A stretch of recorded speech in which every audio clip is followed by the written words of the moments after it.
That was Donald Trump's ad. It's an assault on Ben Carson.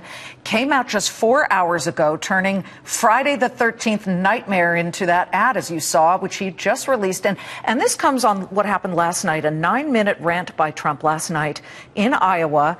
And most of it was on Ben Carson, his biggest competitor. He blasted Carson's supposed violent past. Carson calling involving Ben Carson, who had called himself pathological in his book. Here's where Donald Trump went to the point, perhaps some say of no return. Listen, you decide. If you're a child molester, there's no cure. They can't stop you. Pathological, there's no cure. Now, he said he was pathological. Okay, A, C comes to B. That's what Trump seemed to be saying. He had the spooky music in the ad, Trump likening Carson to a child molester. Has Trump finally gone overboard? Let's bring in two congressmen who have fought very tough races themselves. They've watched it closely. Congressman John Garamendi, a Democrat from California, and Congressman Liz Zeldin, Republican from New York. We can take this one by one, but the first point really is, and I'll start with you, Congressman Zeldin, this kind of thing helpful or unhelpful to the overall Republican effort to get back the presidency? Oh, I don't think it's helpful at all. I think that the American public wants to hear a vigorous debate on details of solutions. They want to know what the leadership style is on whoever will be our next president, whoever will be our next commander-in-chief. But there are a lot of challenges facing Americans right now, and they want details. So any opportunity to grab earned media hopefully will be with giving more clarity as to what a vision is for how to move America in a better direction. And you also have to know your audience and to whom you're speaking. He said to that audience that's standing behind him in Iowa, by the way, that was Fort Dodge, Central Community College, very small town there. He said, are Iowans really that stupid that they're supporting Ben Carson? You saw some of their faces fall, Congressman Garamendi. You know, you've been in situations where you've been in teeny towns in California. You don't really mock them for being farmers, do you? You certainly shouldn't. But this is much beyond that. This is a whole new level of attack that's going on. And we have some friends from Europe. We were having dinner with them a while back, and they said, whoa, what is happening? Is this reality television? Is this really the United States of America choosing its leader? It is out of hand, and frankly, in many ways, it's an embarrassment.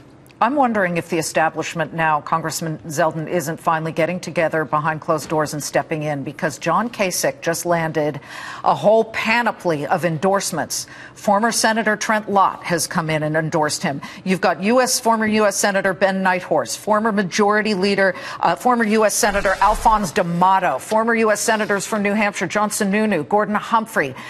They're all jumping in now. I'm not necessarily sure this means that Kasich is the guy, but the firepower is there, at least behind legitimate candidates, or at least what some would perceive to be legitimate candidates. Well, I think what's important to note, though, is that there are a lot of different establishment candidates getting a lot of endorsements. Mm-hmm. So if you fast forward to when the primaries start, people start going to the polls. If Marco Rubio, Jeb Bush, John Kasich, Chris Christie, if they're all whacking up delegates, that creates more of an opportunity for an alternative from the conservative end. Now, on the flip side of that, if they're able to narrow the field down amongst the establishment, then, if you still have Trump, Carson, Fiorina, Cruz, and they're all whacking up candidates, that might provide that opportunity for that establishment candidate. So the real question is, what exactly does this field look like when people start heading to the polls? It's a little clear on the Democratic side, Congressman Garamendi, because and Saturday night, tomorrow night, we've got a Democratic debate. Let's not ignore that. It'll be on CBS. Hillary Clinton, when you poll Democrats, a huge percentage are behind her. I believe more than 80%. But also the people who look favorably, at least on the Democratic side, and I believe Bernie Sanders has about 50 or some odd percent.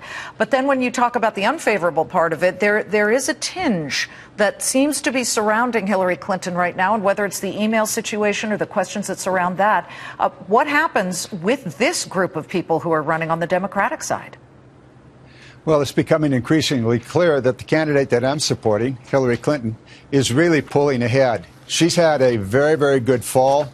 The first debate, then the Benghazi hearing, and then the forum that took place a week ago. All of those things are cementing once again in people's mind that this is an exceptional woman who is perfectly aware of what the task of the presidency is all about and prepared to do it in a way that we haven't seen for a long, long time, with experience and with capability. And I must say, with extraordinary patience. 11 hours of questioning by the Benghazi hearing only resulted in her coming out a whole lot stronger. It's going to be a long road here, but we're committed to covering it. We've got steel-belted tires here at Fox Business, so we'll be along every step of the way. Congressman John Garamendi and Congressman Lee Zeldin, California, New York, great to have you both together on Fox Business. Thank you.